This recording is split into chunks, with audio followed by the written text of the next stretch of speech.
Vous l'avez aussi certainement entendu sur France Culture, où il est régulièrement invité. Alors, nous le recevons aujourd'hui pour parler de son livre « État de vigilance critique de la banalité sécuritaire ».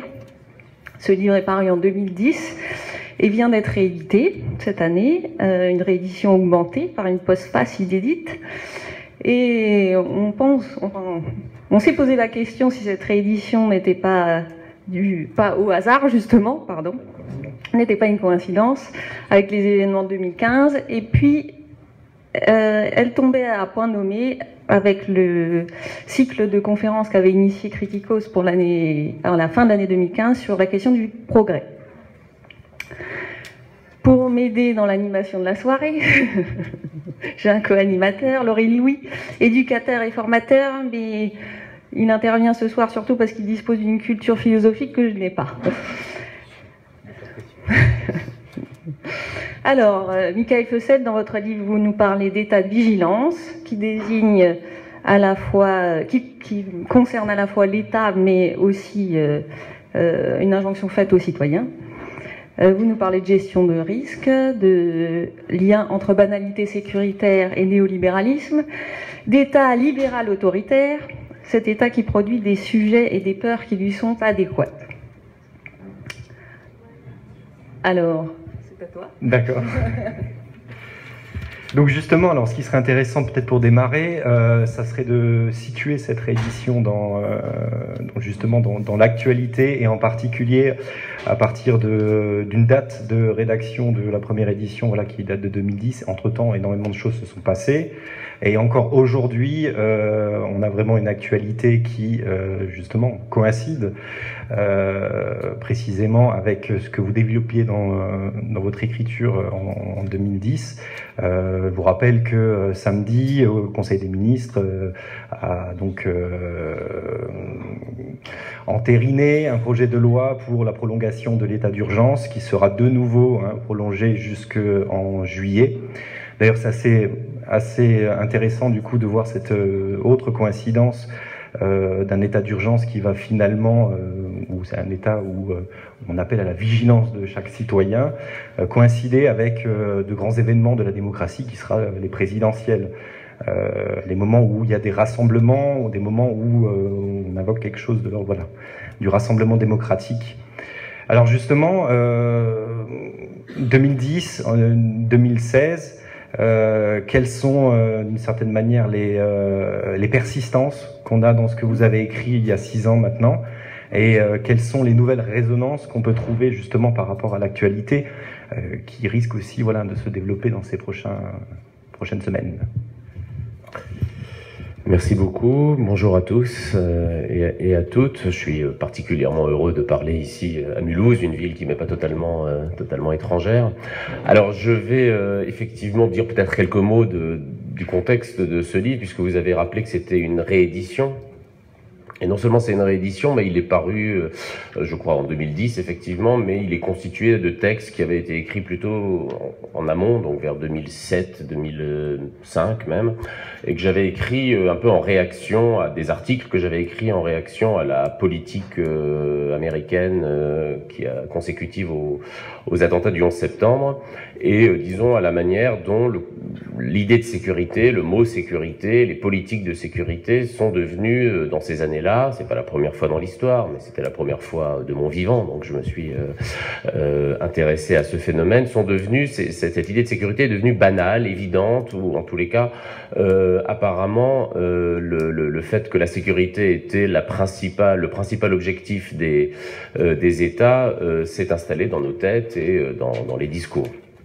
Alors effectivement, l'éditeur, le Seuil en l'occurrence, a jugé utile de le rééditer après non seulement les attentats, mais la manière dont la France y a répondu, politiquement je veux dire, et qui n'est pas sans rappeler à certains égards la manière américaine qui pourtant avait été très largement critiquée en 2001-2002 de ce côté de l'Atlantique.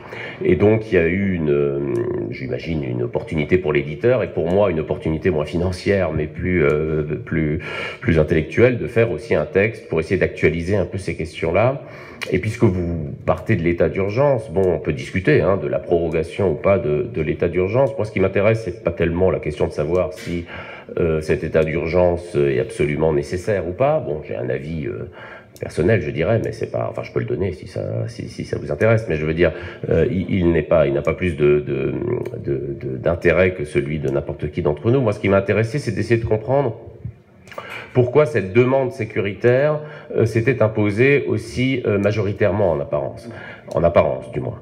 Et pourquoi est-ce que le mot sécurité s'est emparé non seulement du domaine où on l'utilise d'habitude, c'est-à-dire le domaine, disons, de la délinquance, de la lutte contre le terrorisme, de la lutte contre un certain nombre d'incivilités, mais pourquoi le mot sécurité, on le retrouve aussi dans des domaines tout à fait étrangers apparemment à ces aspects, sécurité alimentaire, sécurité climatique, sécurité en regard, je dirais, de nos habitudes de vie et de nos habitudes même de nourriture. Bon.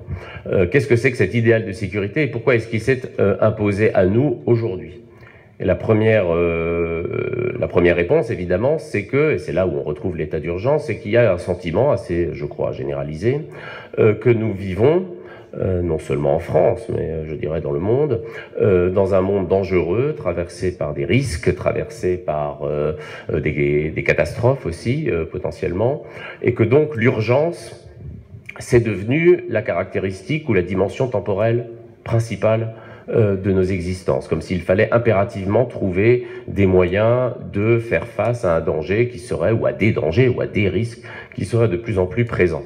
Alors évidemment, on peut avoir deux attitudes vis-à-vis de ce genre de diagnostic. On peut dire oui, en effet, et je ne dis pas le contraire d'ailleurs, je m'empresse de le dire, oui, en effet, le terrorisme mondialisé est une menace réelle et tout à fait incontournable. Oui, en effet, le risque climatique constitue pour la première fois dans l'histoire de l'humanité un risque véritablement d'apocalypse, si l'on peut dire, ou de fin du monde.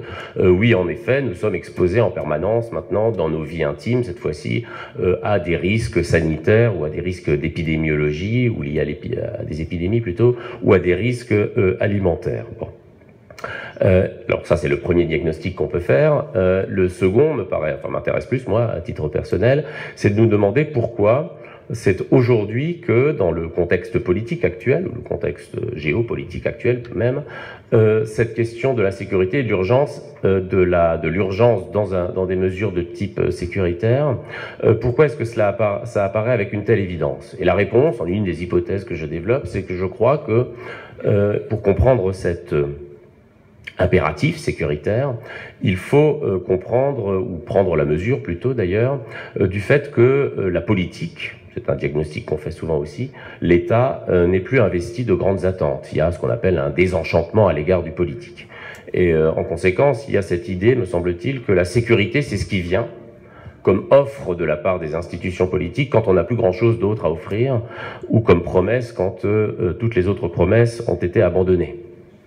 Et en particulier, évidemment, je pense ici aux promesses en matière de progrès, c'est le thème qui vous avait intéressé, on y reviendra peut-être, des promesses en matière de justice sociale, de répartition des richesses, certains encore minoritaires, de transformation de la société, et que la sécurité, c'est une espèce de manière de nous, on pourra y revenir dans le détail si vous voulez, mais une manière de nous sentir encore solidaires des institutions politiques, des hommes politiques qui par ailleurs sont tellement, du personnel politique, des représentants politiques, qui par ailleurs sont tellement décrédibilisés aujourd'hui.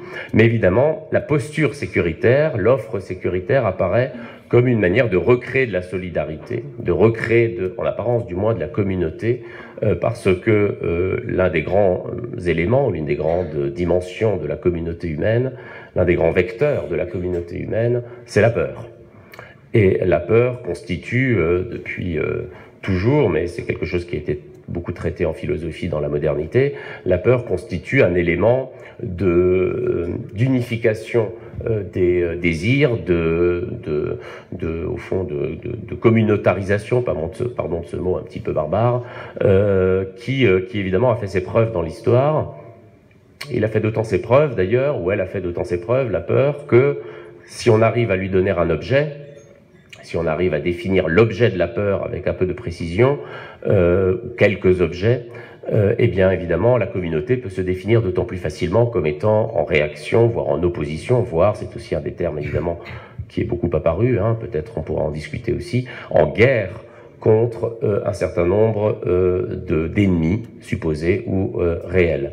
Donc il ne faut pas se cacher, évidemment, c'est le premier élément, c'est pas le plus important à mes yeux, mais il ne faut pas se cacher que ce sentiment d'urgence, ces mesures juridiques, ce discours sur le caractère extrêmement dangereux de nos vies et de notre vie sociale a aussi pour but de recréer du collectif, là où un certain nombre de vecteurs de collectivité, autrefois plus puissants, comme, je le répète, le progrès, l'indignation face aux injustices, le désir d'avoir ou de transformer socialement nos conditions de vie. Les utopies, même, les utopies politiques et les projets. Les utopies, et puis même, je dirais, les espérances historiques. Parce que vous parliez du progrès. Le progrès, ça veut dire quoi, au fond? Ça veut dire que le temps, c'est l'allié de la liberté des hommes. C'est le sens même du progrès depuis que ce concept a été forgé au XVIIe, au XVIIIe, surtout au XVIIIe siècle.